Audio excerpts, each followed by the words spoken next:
सभी को नमस्कार। यह डिक्टेशन आपको कैरियर फर्स्ट चैनल द्वारा दिया जा रहा है। मैटर बहुत ही अच्छा है, ध्यानपूर्वक लिखिएगा। Ready start.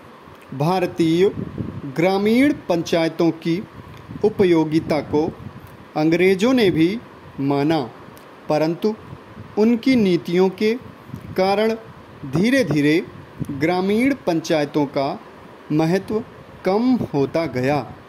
अंग्रेज़ों ने मूलतः सामुदायिकता के स्थान पर व्यक्तिगत उत्तरदायित्वों को विशेष महत्व दिया।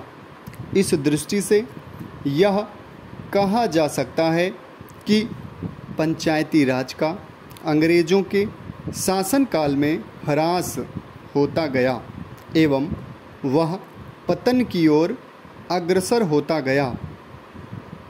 स्वतंत्रता प्राप्ति के पश्चात पंचायती राज के पुनर्निर्माण का प्रयास किया गया।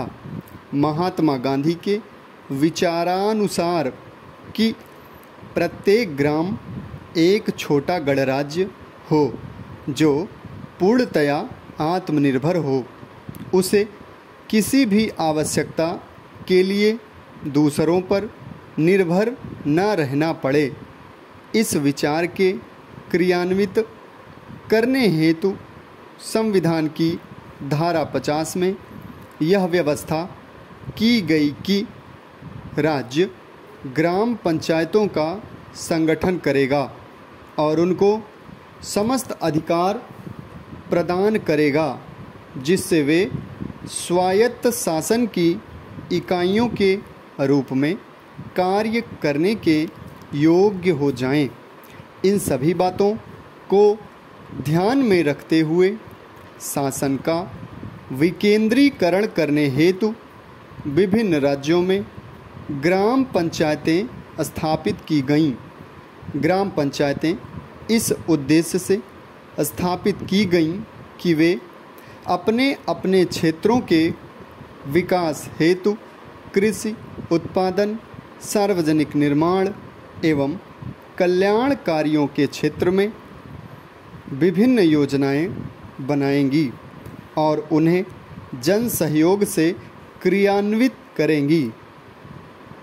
पंचायती राज की नींव सर्वप्रथम बलवंतराय मेहता समिति के साथ रखी गई। इन्होंने सामुदायिक विकास कार्यक्रम को सफल बनाने हेतु स्थानीय जनता की रुचि एवं सहभागिता पर विशेष बल दिया। साथ ही इन्होंने पंचायती राज की योजना प्रस्तुत की, जिसे लोकतांत्रिक विकेंद्रीकरण कहा गया।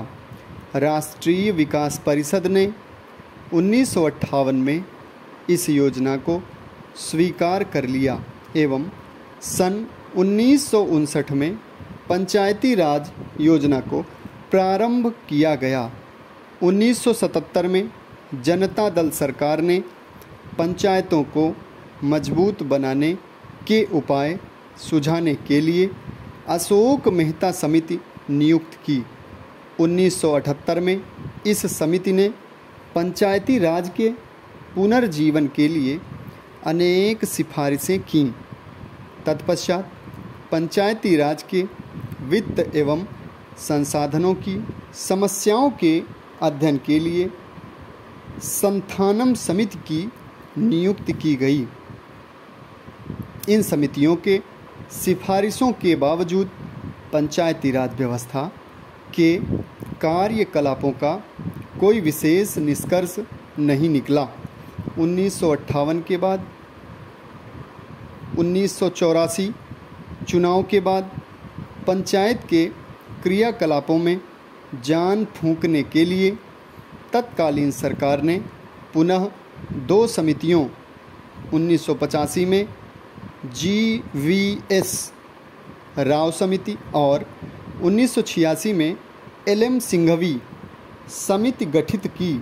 इन समितियों की सिफारिशों के फलस्वरूप सरकार ने एक संशोधन के तहत लोकसभा द्वारा दिसंबर 1992 में और राज्यसभा द्वारा दिसंबर 1993 में संविधान संशोधन विधेयक पारित किया। धन्यवाद।